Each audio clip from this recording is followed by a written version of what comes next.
Yesa, katika maneno ya Mungu katika kile kitabu cha Hosea, taifa langu linaangamia kwa kukosa maarifa. Je, unapokea pesa kutoka Ulaya na Marekani? Kwa sasa njia ni rahisi, haraka na usalama. Tumia application yetu ya kisasa Kasha huko Ulaya kupokea pesa au kupokea fedha zako kwa njia rahisi na popote pale ulipo bila usumbufu wowote. Tunapokea pesa katika njia ya M-Pesa, Airtel Money na vile na mitandao mingine na kurahisisha katika njia ya simu au online. Na kwa njia ya afya, unasubiri nini ewe ndugu? Katika afya bora, karibu kwenye duka letu la dawa lililosajiliwa kabisa lenye dawa bora na ushauri wa kitaalamu. Huduma ya uhakika, afya bora na maisha bora. TKTV tunatangazisha biashara vingine mbalimbali kutoka nchi ya Kongo na sehemu nyingine kupitia TKTV. Tunakukaribisha na tunapatikana mashariki mwa nchi ya Kongo, tarafani Fizi ni katika jimbo la Kivu ya Kusini, katika mji wa Baraka ni kata la Majengo. Unasubiri nini? Bonyeza namba zetu hizi hapa chini, utatupata popote pale ulipo. Karibu ndugu.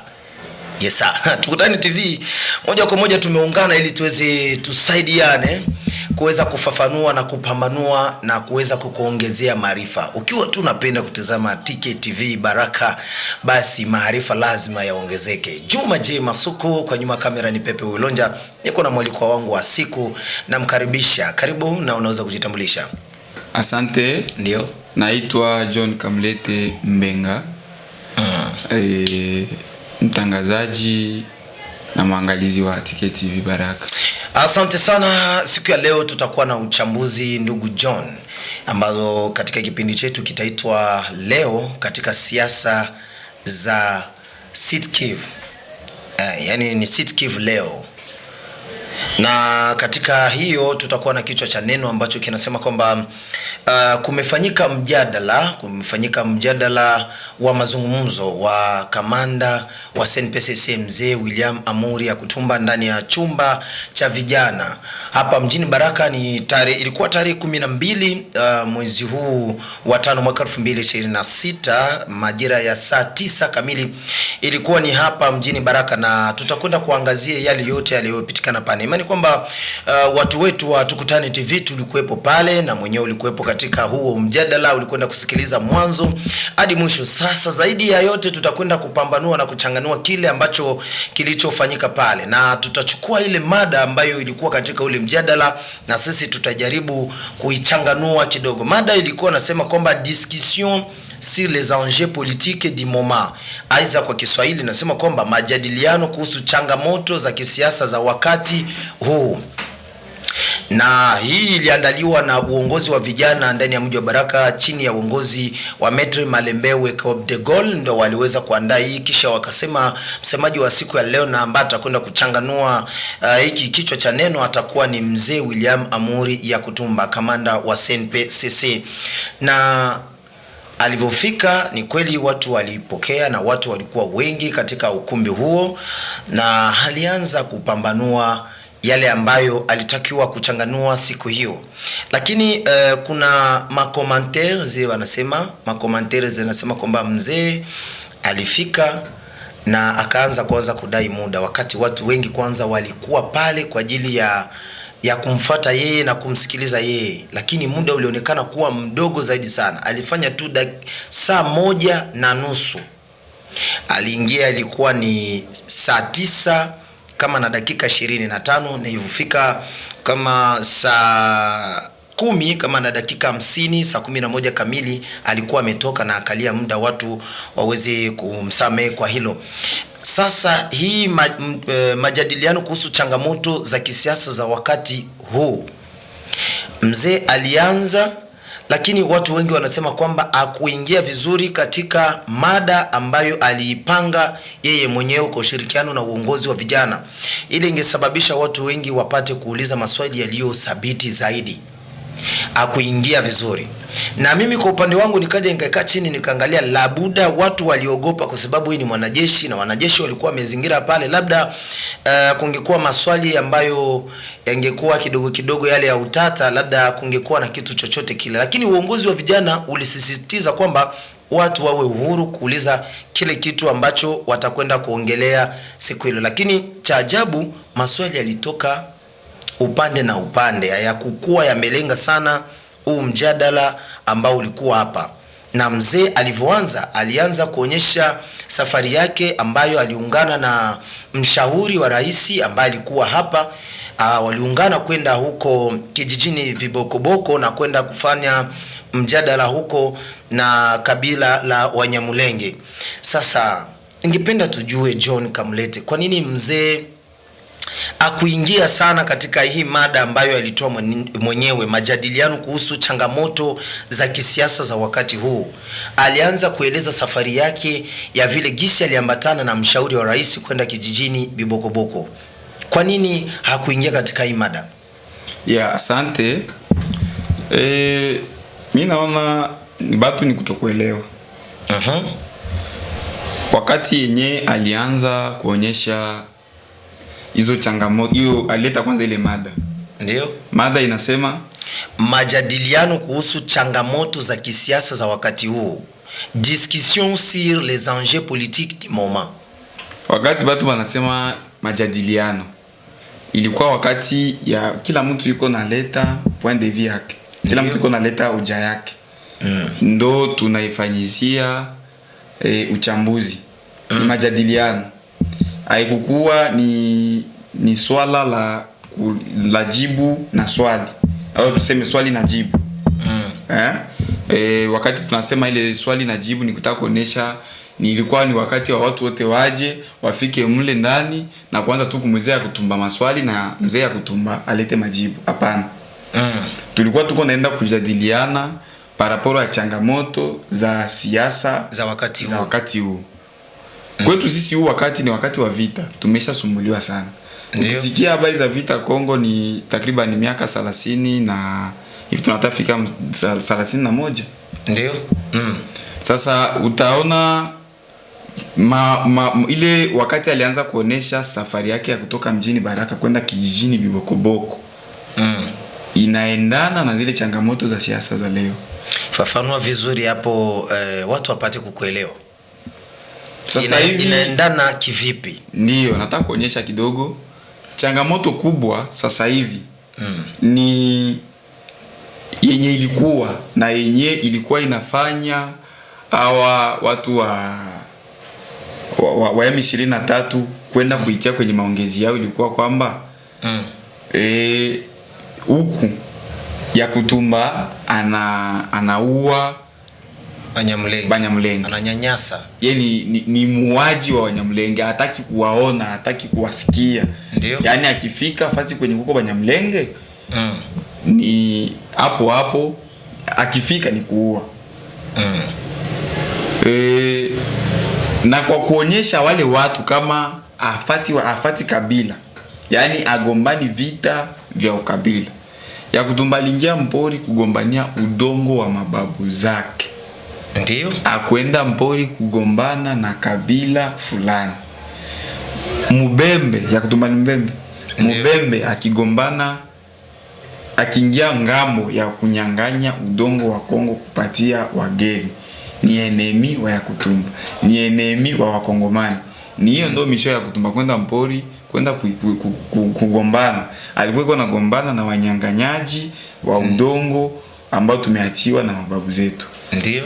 Na akafunga safari hapa ya kufika Bibokoboko kwenda kuonyesha wale watu wa Bibokoboko hiyo. Sababu ukifuatilia vizuri ya kutumba ilifikia wakati wapasha habari walimuuliza, jana ulikuwa unagombana na Wanyamulenge, leo unaenda kuonana nao. Alisema jana sikugombana na Wanyamulenge. Na leo sikuenda kuonana na Wanyamulenge. Leo nilienda kuonana na watu wa Bibokoboko. Bibokoboko hakuna kabila moja. Ndio. Tunajua hilo. Pale kwa kabila nyingi.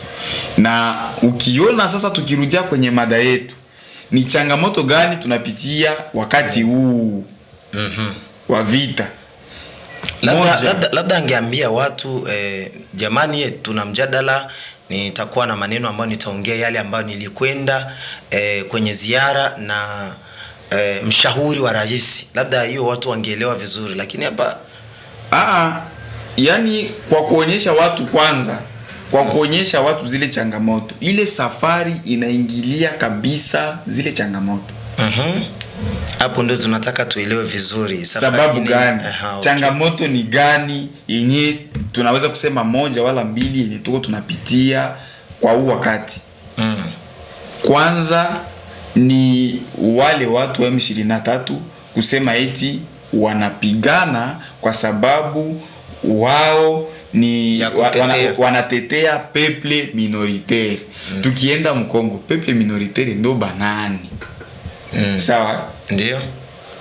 Ukisema Wanyamulenge ni peuple minoritaire Mkongo. Si basi peuple minoritaire Mkongo sio Wanyamulenge. Peuple minoritaire Mkongo ni wale wa peuple autochtone Mkongo ndo bana waitaka ba pygme Mkongo bana kuwaka ndo ba minoritaire ndo benye balikuwa biko wanafaa zingine kabila zitafika kwenye biko banakimbia kwenda mapori. Wao sasa sikia ni vita gani ya hao autochtone na hizi na hao wabembe. Ukiingia sasa hivi kwenye vikundi vya wazalendo kule kwa ya kutumba hiyo peuple minoritaire biko apigme biko banagombania nchi au banatanya nganyiwa. Unasikia?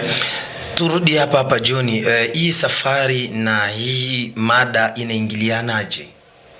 Yaani nilitaka kuonyesha watu hivi. Watu wa M23 wanasema kama wanapigania peuple minoritaire. Na peuple minoritaire Mkongo ni Banyamulenge. Ndio. Na wanaenda na hiyo kwa community international kuonyesha kama ndo maana wanafanya vita. Huku nyuma sio hiyo. Huku nyuma wao wanataka kugabula inchi. Misho yao ni kugabula inchi. Mwa ile misho yao akusema tulikuwa anapigania peuple minoritaire ni kugabula inchi. Sasa ya kutuma nasema hivi hapana, sisi hatutaki kugabula inchi, tunataka Kongo yetu ibakie ile moja. Na ndio maana ukiangalia hata vizuri depuis vita ikingali Goma ya Kutumba alipeleka kama soda Goma. Sasa kama angekuwa anapigana na Wanyamulenge angepeleka soda Goma, angepandisha wasoda Bokoboko waende wapige Bokoboko. Angekuwa anapigana na Wanyamulenge angepeleka wasoda Minembwe. Yani, na hapa nyuma ukikuta ya Kutumba alipigana vita mpaka Minembwe, lakini utasikia kwa mtu mwenye alinyanganywa nyumba yake. Yaani unataka kusema kwamba adui ambaye mzee anapigana naye sio Mnyamulenge. Yaani mzee apigani na kabila, anapigana na adui. Ukishika bunduki kupigana na serikali ya Kongo, kupigana kwa kupenda kunyang'anya na udongo, unakuwa adui. Ni adui ya Kutumba na uko adui wa Wakongomani wote. Ukienda kwa ya Kutumba ni kabila zote ndizo ziko zinapigana kwa ngambo ya Kutumba. Asante sana mwenzangu John Kamulete kuweza kufafanua hivyo. Sasa kuna madai mengine watu wanasema si tu sana watu ya diaspora biko wanasema sana kwa nini yeye ni mwanajeshi na ule ambaye alikuja ni mshauri ni kama vile raia, kwa nini hakusindikizwa na uongozi wengine hapa kama vile wa kiraia? Ungeweza kumsindikiza kama vile administrateur, angeweza kumsindikiza huko kuliko mwanajeshi ndio amsindikize. Hii ilikuwa na malengo gani yeye kuungana katika hiyo safari? Mwenye alikuwa ni mshauri wa rais, ile ilikuwa ni mission ya kupresidence. Ndio. Ilikuwa ni mission ya rais ndio alipaswa kuya Bokoboko. Kazi ziko nyingi, akakuwa represente na mshauri wake. Na madai ya Wanyamulenge ilikuwa kusema kwamba ya Kutumba anawapiga wao. Pour dire mzee ya Kutumba anafaire partie ya conflit. Il faut akuwe pale. Ndiyo. Na kwa kutafuta amani il faut yeye naye aonekane. Ndio maana alipanda Bokoboko. Na ukifuata vizuri zile video za Bokoboko, utakuta watu wa Bokoboko wako wanamwambia kama ya Kutumba tunakulomba amani. Na ya Kutumba naye akabaonesha kama mie ndio mwenye natuma mnakosa amani. Ukosefu wa amani unaletwa na watoto wenu wale ambao wanataka kunyang'anya nchi na kushika silaha kutaka kutugombanisha sisi watunyang'anye udongo wetu. Ndio wenye nagombana nao. Na kwa kuonesha kama apigani na kabila alimpatia yule mzee mkono.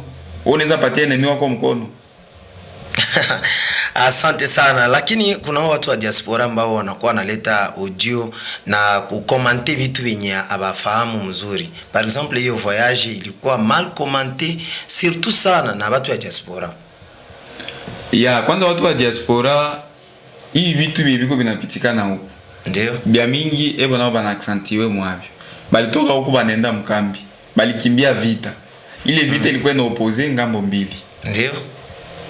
Banafika kule banaenda samba, juu baende Ulaya, ifo baseme kama ya kutumba ndo alikuwa anabaua. Ya kutumba ndo iko na basoda biko nafanya ubakaji. Bon, bitu ya kufanana na vile juu bapate njia ya kwenda Ulaya. Bali ishafika kwa walikuwa wanapenda baende. Sioni tena ingine maana ukia kutuingizia ingine maneno. Juu kwanza huku si ndio tuko tunaishi huku. Hiyo biko banasema si hatubioni huku. Bali ishaenda Ulaya babakie kule kwa biko. Babakie kimya juu vitu vya siasa ya huku biko banabikamatia pembeni. Tunashangazwa sana na hii hali magrupe zote ziko zinayala maudio sana, surtout watu ya diaspora banasumbua sana na maudio huku, banajifanya wao banayua sana information za huku kushinda shebe yenye tuko huku. Mimi nabambiaka kila siku bakipenda kujua information sisi tunatangaza kila siku hapa. Jiabone kwa YouTube ya Ticket TV, utakuwa uko naipata hiyo habari ya kweli ni uko natafuta. Paraporo ya wewe kwenda unaingia tu mshambro unafanya audio unatuma. Juu nasema vile juu ya nini? Wewe kwanza ulisamba uko mkambi unasamba juu ende Ulaya ya kutumba ndo mwenyewe alibakimbiza huko. Wewe unasema bali kukimbiza na ya kutumba. Kwanza kwenu kwa asili mfano. Huko mtu wa Lulenge. Vita ikikuwa tukisema sasa vita ya ukabila ilikuwa. Vita ya ukabila ilikuwa haikuwa vita ya ukabila, ilikuwa vita ya walimaji na wafugaji. Bafugaji biko wanapenda ba ukipe espace ya kukulisha ngombe zao. Zile espace banapenda kwa ukipe huko ba mwenye nazo zenye balikutaniwaka biko banaexploiter pale mkulipa. Sasa wewe unaenda samba, wewe mtu wa Kilembo unasamba sio likimbia hiyo vita. Vita yenyewe ilikuwa inapitikana mfano huko Malinde. Malinde ni Mtambala pembeni ya Lake Tanganyika. Imagine mtu mwenye kwa Kilembwe asamba alikimbia vita yenyewe kwa Malinde. Bali kupitisha vile mwele favero ushaenda Ulaya. Kisha unajiferi wewe na wewe kule kwenye ulienda unakuwa pro wa analyze politique. Pro gani? Baby lipitikanaka akujuaka. Asante sana ndugu John Kamlete.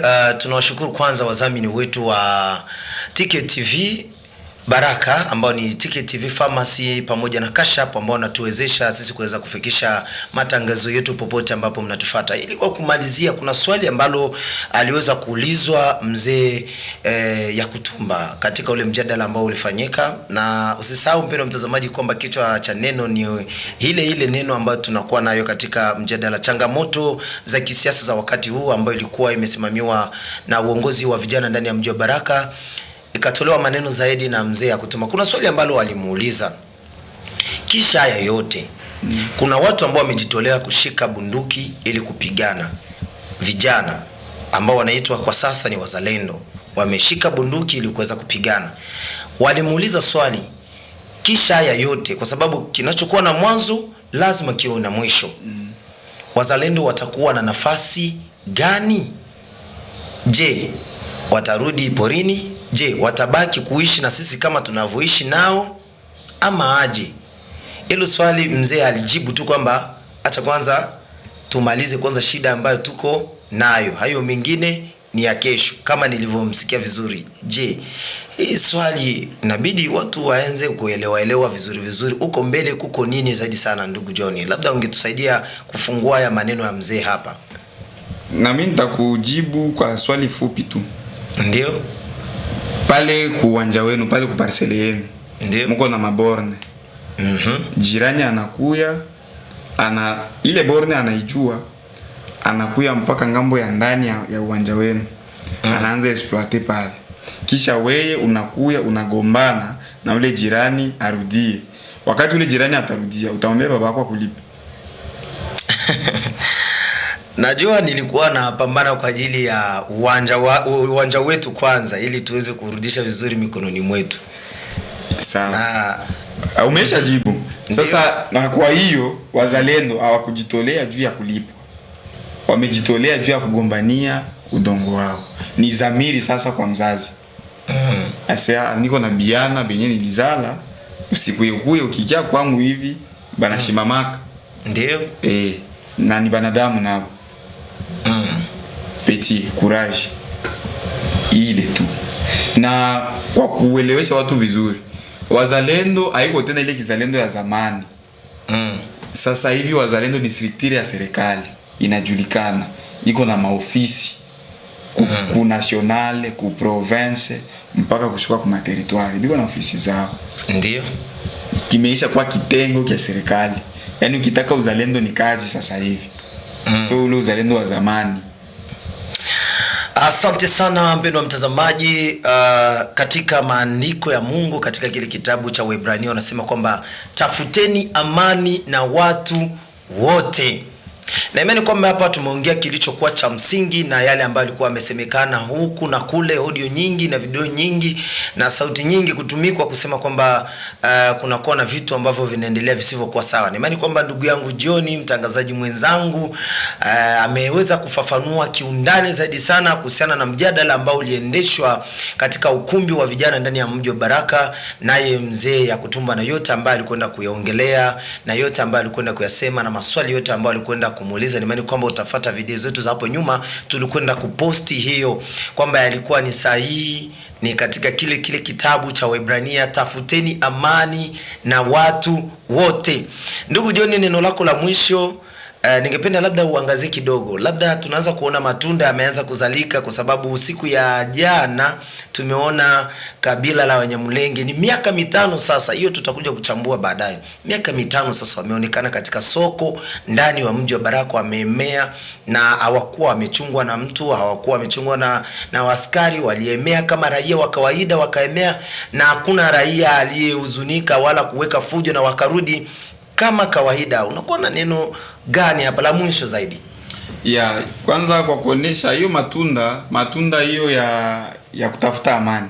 Ndio hiyo yenye uko naongelea ni hapa lokalma. Ni hapa kwetu Baraka na Bibokoboko.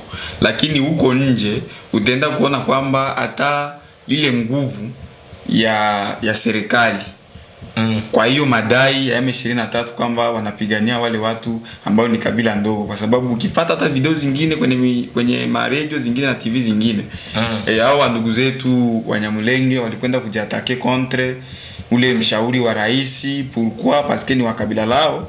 Pourquoi alikuja? Pourquoi? Lakini ukienda kuangalia vizuri ule ndugu ule mshauri na mzee William Yakutumba, wakati wameungana kutafuta amani, tumekuwa na matunda ngambo mbili. Tunakuwa na matunda huko Bibokoboko na tunakuwa na matunda ngambo ya kule juu. Sababu kwa niveau international ndio zile video za kuona Yakutumba amepana mpaka mkono na hao watu, imekwenda kwanza kuvunja ile hoja yao. Na huku chini nako wameanza kwanza kushuka kuja kutafuta chumvi, wameuza nguo, wameuza mboga, wamepeleka huko kwao. Hiyo ni matunda ya kuonesha kwanza kama sisi watu wa huko chini na watu wa huko juu kama vile raia hatuna ubishano, tuko pamoja kabisa. Na kwa upande wake yeye kama vile mwanajeshi, yesi iko na basoda hapa benye bangeona wale watu na bangebafunga, bangebakula pesa. Ndiyo. Lakini hawakuwabuguza. Ilionekana kama wale ni waraia kama waraia wengine, na wenyewe wako wanatafutana ni wanajeshi kwa wanajeshi. Hiyo ni matunda kabisa ya kuonesha kama amani inatafutwa, na mzee kama vile mpambanaji ambaye anatetelea udongo wake agombani na raia, anagombana na adui. Asante sana, ni hapa tumefika mwisho wa mazungumzo yetu ya siku ya leo ambayo tunaita ni Sud-Kivu leo. Mpendwa mtazamaji, ungana nasi kila siku unapata uchambuzi wa kina zaidi na taarifa za habari zilizokuwa na uhakika zaidi. Chani kusi kwamba uwe unaacha komenti yako tafadhali sana. Tunakuomba, ya kwanza unatujuza unapatikana wapi, na pili una komenti kuhusiana na yale ambayo tunaongelea. Na hausi tunapenda kuwa bora zaidi ya jana, ndio maana tunakusi sana uwe unaacha komenti yako. Tunakushukuru. Niite Juma J Masuku, nilikuwa na mwenzangu John Kamlete Komrazi, na nyuma ya kamera alikuwa ni Pepe Wewe Ilonja. Tukutane katika matangazo mengine. Asante.